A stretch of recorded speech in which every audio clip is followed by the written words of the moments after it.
Hi viewers, welcome to our channel. ప్రస్తుతం మనతో పాటు సీనియర్ జర్నలిస్ట్ దాము బాలా సార్ ఉన్నారు. వారితో మాట్లాడు. నమస్కారం sir. Sir, peoples right and pole strategy అనే రెండు సంస్థలు ఏపీ ఎలక్షన్స్ దృష్టిలో ఉంచుకొని సర్వేలు నిర్వహించాయి సార్. వాటి రిజల్ట్స్ కూడా అనౌన్స్ చేస్తాయి. మరి ఏం చెప్తున్నాయి సార్ ఈ సర్వేలు? మామూలుగా నామినేషన్ ఆయనకు సర్వేలు రావని చెప్పారు, కానీ వస్తూనే ఉన్నాయి. బట్ ఈ రెండు సర్వేలు వచ్చాయి ఇప్పుడు. ఒకటి పీపుల్స్ రైట్, ఒకటి పోల్ స్ట్రాటజీ. ఈ రెండు సర్వేలు ఏం చెప్పానో చూద్దాం. ముందుగా మనం పీపుల్స్ రైట్ అనే సంస్థ చేసింది. ఇది 25 ప్రతి నియోజకవర్గంలో కూడా 25 పోల్ స్టేషన్స్ పరిధిలో కొంతమందిని కలిసి ర్యాండమ్గా వ్యక్తులను కలిసి ఇది చేశారనమాట. దాదాపు 79,200 మందిని చేసినట్టుగా ఈ సర్వే చెప్తుంది. సో ఈ సర్వే ప్రకారం కూటమి, తెలుగుదేశం, జనసేన, బీజేపీ కూటమి 156 సీట్లు వస్తాయని చెప్తుంది. వైసీపీకి ఏమో కేవలం 19 వస్తాయని చెప్తుంది. ఇక లోక్సభలో కూడా కూటమికి 23 వస్తాయని, వైసీపీ 2 వస్తాయని చెప్తుంది. ఇక పర్సంటేజ్ విషయానికి వస్తే కూటమికి 55.7%, వైసీపీకి 38.1% వస్తుందని చెప్తుంది. అంటే ఈ పీపుల్స్ రైట్ సర్వే ప్రకారం కంప్లీట్ స్వీప్ ఉంది. అంటే అతి దారుణంగా వైసీపీ ఓడిపోతుంది.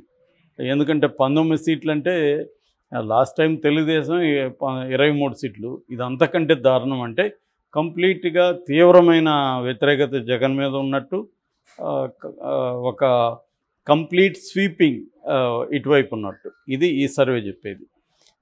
ఇక రెండో సర్వే పోల్ స్ట్రాటజీ సర్వే.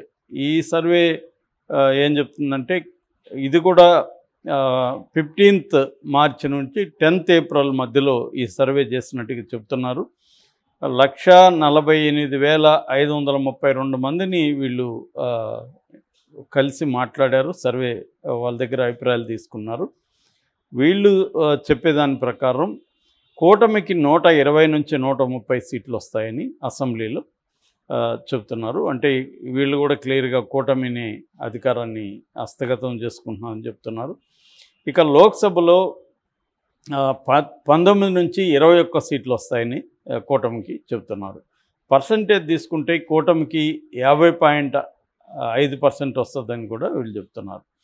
ఇక వైసీపీకి వచ్చేసరికి 45 నుంచి 55కి పరిమితం అవుతుందని అసెంబ్లీలో.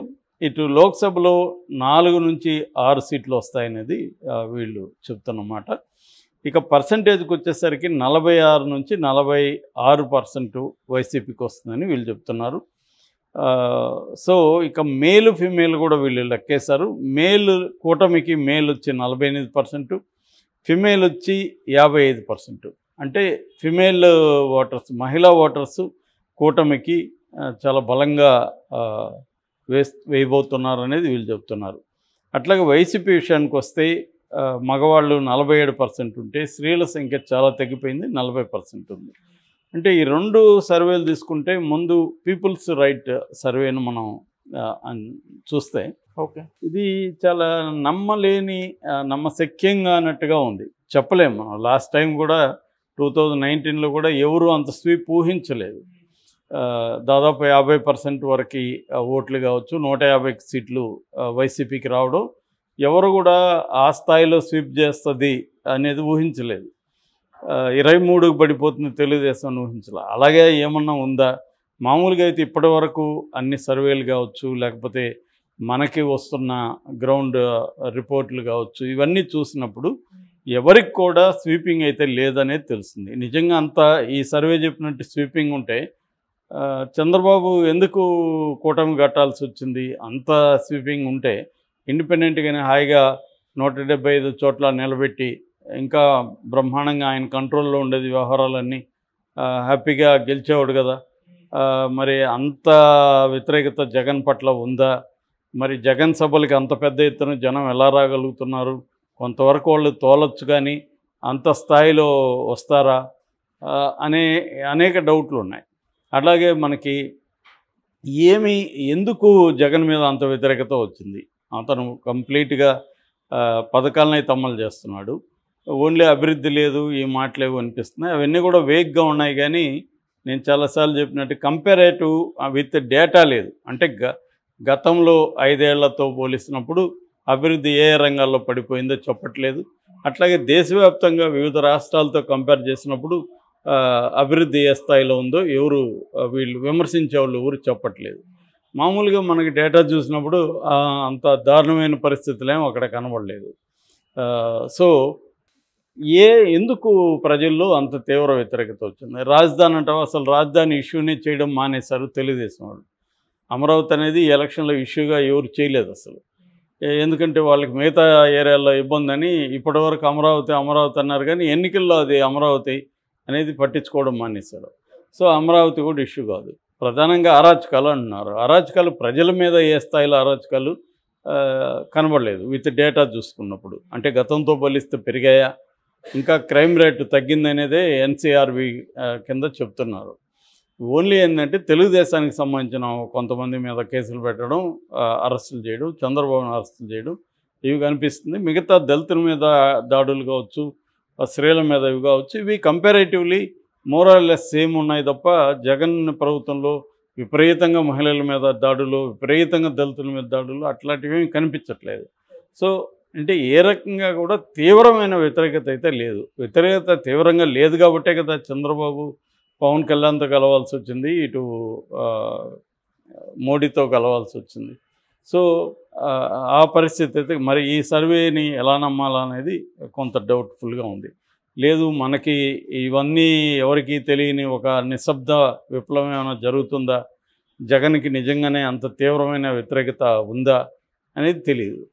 ఎందుకంటే సైలెంట్ వేవ్స్ కూడా ఒక్కోసారి ఉంటాయి, వాళ్ళు బయట జనాలు చెప్పరు. మరి వీళ్ళు ఎలా పసిగట్టగలిగారు, ఈ సర్వేలో ఏం మెథడ్స్ వాడారు అనేది మనకు తెలియదు. ఇక పోల్ స్ట్రాటజీ కొద్దిగా బ్యాలెన్స్గా ఉంది. ఇదేంటంటే 45 నుంచి 55 అంటే ఆల్మోస్ట్ 2014ని కొద్దిగా అటు ఇటు. 2014లో 67 వైసీపీకి వచ్చాయి. ఇక్కడ 45 అంటే ఇది కూడా కొద్దిగా వైసీపీకి తీవ్ర వ్యతిరేకత ఉన్నట్టే. కాకపోతే ఈ పీపుల్స్ రైట్ చెప్తున్నంత తీవ్ర వ్యతిరేకత దీంట్లో లేదు. ఏదేమైనా దీంట్లో కూడా జగన్ పట్ల తీవ్ర వ్యతిరేకత కనిపిస్తుంది. అతి తీవ్ర వ్యతిరేకత కాకపోయినా తీవ్ర వ్యతిరేకత అయితే కనిపిస్తుంది. లేదంటే 45కి పరిమితం. రెండోది మహిళలు 40%. అంటే మామూలుగా వస్తున్న సర్వేలలో మహిళలు జగన్కి అనుకూలంగా ఉన్నారు. ఎందుకంటే మహిళలకు సంబంధించి అనేక పథకాలు అమలవుతున్నాయి. ముఖ్యంగా వాళ్ళ పిల్లల కోసం అమ్మ ఒడి కావచ్చు, డ్వాక్రా రుణాలకు సంబంధించి కావచ్చు, తర్వాత ఫీజు రీయింబర్స్మెంట్ కావచ్చు, ఇంగ్లీష్ మీడియం ఎడ్యుకేషన్ కావచ్చు, ఇలాగా పేద మహిళలకు అనేక మందికి అనేక రకాల ఉపయోగాలు జరుగుతున్నాయి. కాబట్టి వాళ్ళు ఎక్కువ మంది మహిళలు అటు ఉండే అవకాశం ఉంది. ఇక్కడ కూడా మనం తెలంగాణలో కూడా చూస్తే రూరల్ ఓటర్సే ఇక్కడ కీలకం అన్నమాట. ఎందుకంటే అర్బన్లో బీఆర్ఎస్కి ప్రధానంగా పడ్డాయి. రూరల్ ఓటర్సే ఇక్కడ రేవంత్ రెడ్డిని సీఎంగా ఎన్నుకున్నారు. నిన్న కేసీఆర్ మాట్లాడుతూ కూడా ఏమన్నాడంటే రూరల్ ఓటర్స్ అమాయకత్వం ఉంటుంది, రెండోది వాళ్ళకి మేము అందరికీ కడుపు నింపాము, వాళ్ళ లైఫ్లో ఎటువంటి ఇబ్బందులు లేకుండా మేము చూసుకున్నాము, సో వాళ్ళు ఇంకా ఎక్కువ ఇస్తారు అని వీళ్ళు కల్లబొల్లి కబుర్లు హామీలు ఇచ్చారు, దాంతో ఇంకా ఎక్కువ వస్తుంది కదా అని నమ్మిటేశారు. అంటే వాళ్ళకి విశ్వసనీయత లేదు, మేము ఎంత చేసినా మా పట్ల విశ్వాసం లేదు వాళ్ళకి, ఇంకెవడో వచ్చి ఇంకేదో ఇస్తానంటే నమ్మి వెళ్ళిపోయి మోసపోయారు, ఇప్పుడు రియలైజ్ అయ్యారు అని కేసీఆర్ చెప్తున్నాడు. ఏదేమైనా రూరల్ ఓటర్స్ ఇక్కడ very very important role play చేస్తారు, కీ రోల్ ప్లే చేస్తారు. మరి అక్కడ రూరల్ ఓటర్స్లో వ్యతిరేకత లేదనేదే అనేక వర్గాల నుంచి, జగన్ పట్ల వ్యతిరేకత లేదని అనేక వర్గాల నుంచి మనకు వినిపించే మాట. కానీ ఈ పీపుల్స్ రైట్ సర్వే చూస్తే మాత్రం ఒక తీవ్రమైన వ్యతిరేకత ఉండాలి. మరి నిజంగా ఉందా, ఉంటే ఏ స్థాయిలో ఉందనేది తెలియాలంటే మనం జూన్ 4 వరకు ఆగాలి. కొంతవరకు ఎలక్షన్ తర్వాత కొద్దిగా మనకి ట్రెండ్ తెలిసి, ఎందుకంటే ఓటేసిన తర్వాత జనం ఎక్కువ మంది ఓపెన్ అవుతూ ఉంటారు, ఆ ట్రెండ్స్ ఎలా ఉన్నాయో తెలిసిపోతుంది. అందుకని ఎగ్జిట్ పోల్లో కొంతవరకు ట్రెండ్ తెలిసే అవకాశం ఉంది. ఏదేమైనా మనం జూన్ వరకు ఆగాల్సింది ఈ రిజల్ట్ ఎవరిది ఏ సర్వేలు కరెక్టు కాదని. ఎందుకంటే మనకి సర్వేలు దాదాపు 20-30 సర్వేలు వస్తే ఆల్మోస్ట్ సగం ఇటు సగం అటు చెప్తున్నాయి. అది okay sir, thank you so much.